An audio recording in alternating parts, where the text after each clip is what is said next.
Exprimer une fraction sous la forme d'un nombre décimal. Savais-tu qu'il existe un lien entre les fractions et les nombres décimaux? Les fractions et les nombres décimaux sont simplement deux différentes façons d'écrire les nombres. Lorsque tu résous certains problèmes, il peut être plus facile d'utiliser les nombres présentés à l'aide d'une forme d'écriture plutôt que l'autre. Alors, comment faire pour convertir des fractions en nombres décimaux? Dans les exemples suivants, utilise le matériel base 10 pour t'aider. Des planchettes, des languettes et des petits carrés. Ça peut être l'habitude d'utiliser la planchette pour représenter une centaine, mais attention! Dans ces exemples, tu utiliseras la planchette pour représenter un tout ou une unité. Tu es prêt? Comment représenterais-tu 3 et 7 dixièmes à l'aide de ce matériel? D'abord, utilise une planchette pour représenter un tout. Il en faut 3. Ensuite, réfléchis au dixième. Comme le dénominateur est 10, le tout doit être divisé en 10 parties égales. Tu peux diviser le tout en 10 languettes. Une languette représente donc un dixième. Enfin, 7 languettes représentent 7 dixièmes. Bravo! Voici une représentation de 3 et 7 dixièmes. Maintenant, écris le nombre représenté sous la forme décimale. Pour t'aider, place le matériel dans un tableau de valeurs de position.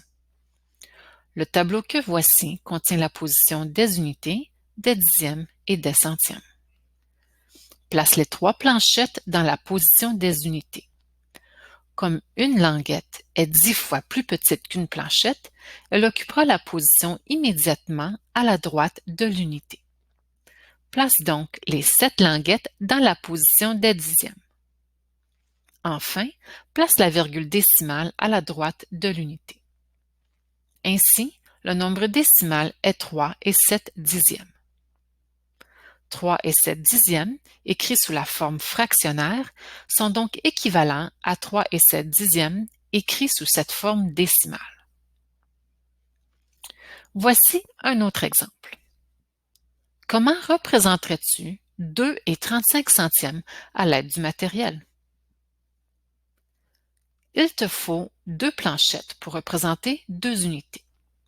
Maintenant, réfléchis au centième. Comme le dénominateur de la fraction est 100, le tout doit être divisé en 100 parties égales. Considère le petit carré. Tu vois, dans une rangée, il y a 10 petits carrés. Comme il y a 10 rangées, il y a 100 petits carrés au total. Chaque petit carré représente donc un centième du tout. Pour représenter 35 centièmes, tu as besoin de 35 petits carrés. Bravo! Voilà une représentation de 2 et 35 centièmes. Maintenant, écris le nombre représenté sous la forme décimale. Dans le tableau de valeurs de position, tu places les 2 planchettes à la position des unités. Reste 35 centièmes à placer. Rappelle-toi un des principes importants du tableau de valeurs de position, les échanges. Tu peux toujours échanger 10 éléments d'une unité contre un élément d'une unité immédiatement plus grande. Ici, tu peux échanger 3 groupes de 10 centièmes contre 3 dixièmes. Enfin, il y a 2 unités, 3 dixièmes et 5 centièmes. 2 et 35 centièmes est le nombre décimal représenté. 2 et 35 centièmes écrits sous la forme fractionnaire sont donc équivalents à 2 et 35 centièmes écrits sous cette forme décimale. Bravo! Et si tu essayais le processus inverse? Peux-tu représenter 62 centièmes sous la forme d'une seule fraction? Examine d'abord la position qu'occupe chacun des chiffres. Tu as 0 unité, 6 dixièmes et 2 centièmes. Pour la représentation, tu n'as besoin d'aucune planchette, mais tu as besoin de 6 languettes pour les dixièmes et de 2 petits carrés pour les centièmes. Ainsi, l'expression 6 dixièmes plus 2 centièmes est une représentation possible de ce nombre. Cependant, tu recherches une seule fraction. En échangeant les 6 dixièmes contre des centièmes, tu as maintenant un total de 62 petits carrés.